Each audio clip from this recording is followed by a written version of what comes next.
कसं आहे ना, की खूप वेळेला असं होतं, की आपण पाणी प्यायल्यानंतर आपलं पित्त कमी होईल असं वाटतं लोकांना. पण तसं जर होत असेल ना, तर तेच कारण आहे, की ज्याने ॲसिडिटी वाढत असते. माधव निदानकारांनी अत्यंबुपान म्हणजेच अतिअंबू म्हणजे जास्त पाणी पिणं हे एक ॲसिडिटीचे कारण सांगितलेलं आहे. तर पाणी किती प्यावं हे सुद्धा तसंच महत्त्वाचं आहे. पाणी पीत असताना आपण कुठे राहतो, आपला देश काय म्हणजे जिथे टेम्परेचर किती आहे, तुम्ही कोणत्या सराउंडिंगमध्ये काम करता, ह्या सगळ्यावरती डिपेंड करतं, की तुम्ही किती पाणी प्यायचं आहे. उन्हाळा असेल किंवा तुम्ही उन्हामध्ये काम करताय, सर्व्हिस सेक्टरमध्ये आहात, तर त्या ठिकाणी तुम्हाला पाण्याची आवश्यकता जास्ती असते. पण एसीमध्ये आहे आणि त्याच्या बरोबरीनं तुमचा प्रदेशसुद्धा थंड आहे किंवा उन्हाळ्याच्या ऐवजी हिवाळ्याचे दिवस आहेत, असं असेल तर पाण्याची आवश्यकता कमी असते. मग अशा वेळेला पाणी योग्य किती? तर साधारणपणे 1.5 लिटरपासून 2.5 लिटर हे पिण्याचं प्रमाण ठरतं.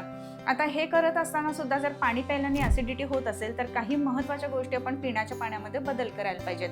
मग त्याच्यामध्ये तुमचं जे पाणी आहे पिण्याचं, त्याच्यामध्ये जर 1 चमचा जिरे टाकले आणि ते जिऱ्याचं पाणी तुम्ही सकाळी उठल्या-उठल्या घेतलं, तर ॲसिडिटी उलटं कमी करायला ते मदत करेल.